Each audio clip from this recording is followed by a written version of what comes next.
These pathways have led us here since time immemorial. Let us here, the source of life. All of these places are special to our people. Life centered around these rivers. The rivers are the lifeblood of all of this land, and the rivers are life for everything. This river is the heart of our home.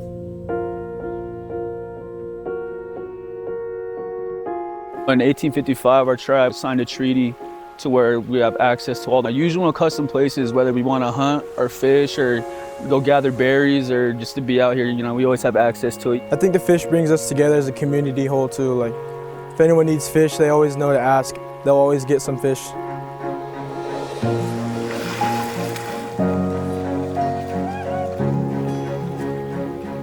Salmon gave its life, gave its body, so our people could eat. We have to take care of the land, take care of the fish, take care of all the animals, and it feels good to be out here and just be able to keep that tradition alive and sustainability of where we come and who we are as Nimiipuu people.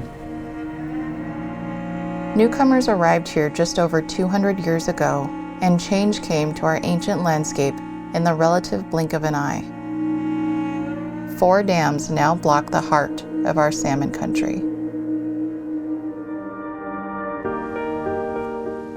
I don't fish, I don't eat salmon a lot, but I do care about the integrity of the environment that the salmon live in. And that is critical. I'm a farmer on the land, and I'm committed to making sure that this region makes smart political decisions. Those dams are mechanical geniuses, but they're not working. There's one heck of a political risk to the sustainability of the dams that are currently operating. Congress can make a decision, but the courts are the ones who are going to really bring the hammer down, and are going to bring it down hard. That's why this region needs to get its act together for a sustainable Plan B. What could it look like if the river flowed free again? There are 5,500 square miles of pristine, cold water habitat just waiting for salmon to return. A wild mansion whose cupboards are full, just waiting to be lived in again. I think 90% of our outfitters right now are living in towns with populations of less than 1,000 people. Most of them in the central part of the state. That's hunting, fishing, rafting. We're the lifeblood of these little communities. This subject of dams and the potential of breaching dams has been a big focus in my life for 30 years now. We have the space, we have the place, we just need to get these fish back. When you get to a point where we were in a position to have those runs and they were consistent, we would be the new Alaska. We would be a place where people would come from around the world, and we would probably have to start building new motels immediately. When I envision a free-flowing Snake River, what I see is abundance.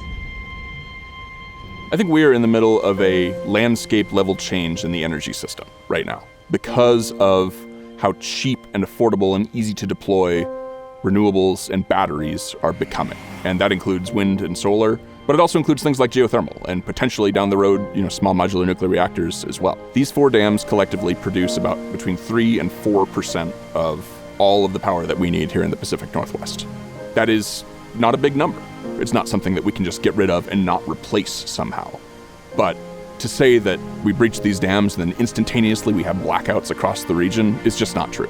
Is it clean energy if it's threatening a keystone species? These dams are undoubtedly pushing salmon and steelhead. They're pushing them to the brink of extinction.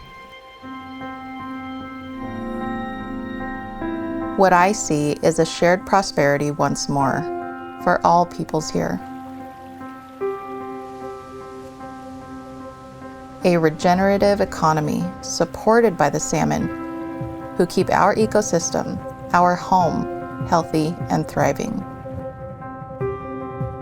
Like the salmon runs of old, feeding everyone and everything they touched with their sacred gift of life. When the lifeblood of a homeland can find its way home again, life will flourish.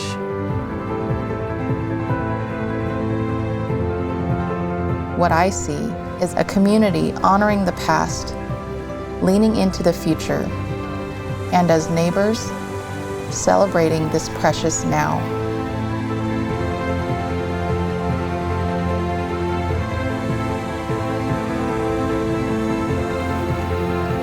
Like the river, ever flowing, eternally here.